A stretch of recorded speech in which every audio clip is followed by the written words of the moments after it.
Bonjour Joseph Ndoye. Bonjour. Est-ce que je prononce correctement le nom? Alors, le plus facile, c'est comme si tu disais douanier, de la douane, le type de la douane, mais il y a un petit N devant qu'on coupe en deux. Douanier. Voilà. Merci pour ça, parce que j'aime bien donner les noms correctement. Donc Oui. merci. Vous serez à tourner la page le 3 février en tout cas, pour la présentation de Enquête de nos ancêtres, lors d'un café littéraire. Et merci déjà à l'avance d'accepter de participer. C'est moi qui vous remercie d'avoir pensé à moi. Quelques mots quand même sur le livre avant de poser des questions. Alors, il s'agit d'un roman qui se passe en Bolivie, en Amérique latine. Un livre qui est né de la suite d'un voyage que j'ai effectué là-bas il y a maintenant 22 ans. Et j'étais pas parti pour écrire ce livre-là parce que je n'écrivais pas encore à ce moment-là. C'était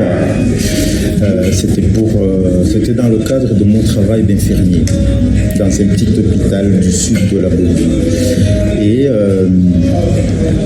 j'ai rencontré des gens charmants, accueillants et un pays très beau, très divers. Mais aussi, à cette occasion, j'ai découvert l'histoire de la mine de Potosí. La mine de Potosí, qui au XVIIe siècle était le fournisseur de l'argent, non seulement à la cour royale espagnole, mais aussi à tout l'Occident. Et il se fait que au XVIIe siècle, on ramassait de l'argent à la pelle, si je peux m'exprimer ainsi, à tel point que la main-d'œuvre indigène n'était plus suffisante pour aller creuser et le colon espagnol a été transplanté des Africains pour venir travailler, pour venir prêter main forte aux Indiens.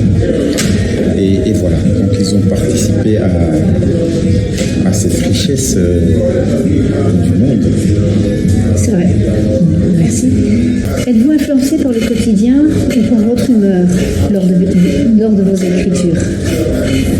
Alors, je réponds par oui, parce que je suis inspiré par tout ce qui m'entoure. Entre autres, mon métier d'infirmier, parce que je suis infirmier. Et je trouve que il n'y a pas grand écart entre mon métier d'infirmier et mon métier d'écrivain, parce que c'est un métier aussi d'empathie, de sensibilité, et que j'écris sur des choses qui me touchent, comme mon activité de soins aussi. C'est un métier que j'aime beaucoup, pour lequel j'ai dédié ma vie finalement, parce que je l'ai commencé à 19 ans et je l'exerce toujours. Et je travaille avec la souffrance des gens, physique, psychique, et que voilà, ma façon à moi de me décharger de toutes ces émotions de la journée, c'est de les écrire. Il y en a qui font du yoga, il y en a qui font du jogging, ce que je fais aussi par ailleurs. Mais moi, c'est l'écriture souvent qui voilà, c'est mon défouloir, si je peux dire. Et d'ailleurs, dans tous mes écrits, généralement, il y a un univers médical ou un personnage soignant. Voilà. Peur de la feuille blanche? Non, parce que en même temps, je ne me prends pas au sérieux quand j'écris. Et il y a tellement des choses riches qui nous entourent. Voilà, ça peut être en regardant le tram qui passe et il y a quelque chose qui me touche et je me dis tiens, parce que je réfléchis beaucoup, j'observe beaucoup. Voilà, et qu'un simple fait devient un livre voilà, potentiellement, et surtout parce que je suis habité par des histoires de mon enfance. Il y en a tellement que je pourrais en faire l'objet de ma vie, surtout la période entre 5 et 10 ans, où avant de dormir chaque soir, parce que à cette époque-là je vivais chez ma grand-mère paternelle, et que chaque soir, avant de dormir, chacun devait raconter une histoire. Il n'était pas question de répéter la même histoire le lendemain parce que tout le monde vous faisait remarquer qu'il fallait recommencer. Donc, ça, c'est un exercice que j'ai pratiqué entre 5 et 10 ans et que, comme à l'époque, je dois dire que j'ai lu mon premier livre à 14 ans. Donc, toutes ces histoires que les jeunes lisent ici ou qu'on leur lit quand ils étaient petits, moi, je les ai entendues oralement et quand on ne sait pas écrire, qu'on ne sait pas, n'a pas des bouquins qui sont là pour archiver des choses, on les retient forcément. Et toutes ces histoires de cette tranche d'âge, je les ai retenues et je m'en souviens toujours. Donc j'ai plein de trucs à écrire. La feuille blanche, c'est pas vraiment. Et justement, ces histoires, elles étaient très européennes ou africaines? Ou un peu des deux? Alors, je ne sais pas si fondamentalement c'est différent, sauf qu'il y a des références évidemment.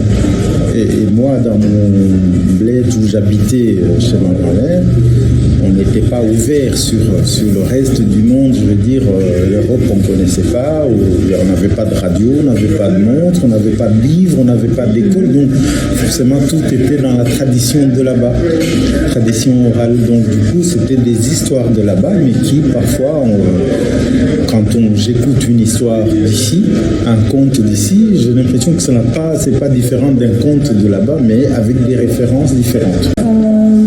Quand vous écrivez, est-ce que vous êtes plutôt crayon ou stylo-bille? Alors, plutôt stylo-bille, mais maintenant, aujourd'hui, d'ailleurs, j'ai d'innombrables carnets, dont d'ailleurs les carnets de mon premier roman, La promesse faite à ma sœur. J'ai 6 carnets que j'ai gardés, 600 pages de manuscrits que j'ai dans ma bibliothèque. Et à la base, j'écrivais mes manuscrits au stylo-bille plutôt, et aujourd'hui c'est sur ordinateur naturellement. Sauf quand je fais mes corrections dans les transports, j'ai toujours une copie en papier. N'avez-vous pas peur que l'électronique efface tout? Alors ça c'est un vrai souci, parce que le jour, et j'essaie de sauver régulièrement mes données, parce que ça m'est arrivé de les perdre, et effectivement, si tout tombe en faillite un jour, en panne un jour, et que tout disparaît, alors du coup, je pense qu'on va être embêté on va être plusieurs à être embêtés, parce que comme il y a souvent des bugs et des piratages, je ne sais quoi, et si un jour tout disparaît des machines, qu'est-ce qu'on fait? Voilà, mais dans tous les domaines aujourd'hui, on supprime du papier pour des versions plutôt internet, électroniques. Cherchez-vous l'excellence? Oh mon Dieu, non, je ne sais pas ce que ça. J'essaie de faire tout. J'essaie de mon mieux dans tout ce que je fais. Mais l'excellence, j'ai du mal à comprendre cette notion même, parce que c'est souvent, je trouve, très subjectif. Ou alors il faut que ça soit quelque chose de très carré, très scientifique, très mathématique. Mais sinon, pour l'écriture, je pense que voilà, c'est aux autres qui peuvent trouver que votre écriture est plutôt dans la communication, en fait. C'est quelque chose d'intuitif, voilà, oui, d'instinctif. Donc j'écris comme je suis. Je ne cherche pas à faire quelque chose qui... Voilà, je partage ce que je ressens, et maintenant c'est au lecteur de l'accueillir ou pas. Donc voilà, quand je suis content, c'est parfait. Alors peut-être je me contente de peu, mais voilà, en essayant quand même de me dire tiens, parce que je fais lire aussi les autres pour donner leur point de vue avant que je ne publie des livres. je suis pas toujours non plus obligé d'aller dans le sens des autres quand c'est quelque chose qui vient profondément de mes tripes. Donc je suis aussi, j'ai mes convictions et il faut qu'aussi les gens le ressentent, quoi. Et j'ai bien compris que vous souhaiteriez dans le futur écrire aussi pour la jeunesse, pour les motiver à la lecture et les motiver à la réaction du monde, de l'autre et autres. Oui, j'ai déjà écrit un bouquin pour la jeunesse, un bouquin qui m'est inspiré par des rencontres que je fais à l'hôpital, parce que je soigne en même temps des adultes et des enfants dans le même service, ce qui est très rare. C'est aussi la spécificité du service où je travaille. Et dans mon écriture, il y a quelque chose qui m'anime et c'est la transmission. Et c'est aussi l'héritage justement de ma tradition rwandaise, des traditions orales, où c'est les plus anciens qui transmettent aux jeunes. Et comme il n'y avait pas d'école, qu'il n'y avait pas de livres, c'était les plus anciens qui transmettaient aux plus jeunes. Et voilà, moi, j'estime que c'est aussi mon devoir de transmettre à ces jeunes le goût des histoires, le goût de la lecture. Et c'est aussi pour ça que j'écris, en fait. Merci. Est-ce que vous voulez encore rajouter quelque chose ?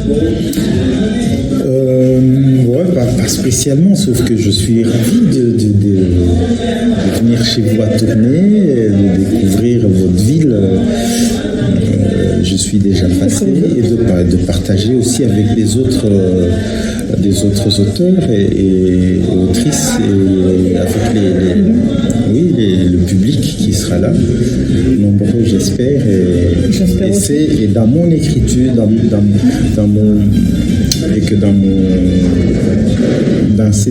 dans l'écriture, c'est une des parties moi qui m'intéresse, c'est de rencontrer les gens, d'écouter ce que je raconte et d'écouter aussi ce qu'ils ont à dire. Voilà, l'échange, c'est quelque chose qui m'anime, peu importe où je sois, que ce soit en Europe, en Afrique, en Amérique latine. En tout cas, merci beaucoup et déjà bienvenue à Tournai. C'est avec grand plaisir. Merci. Merci encore de l'invitation.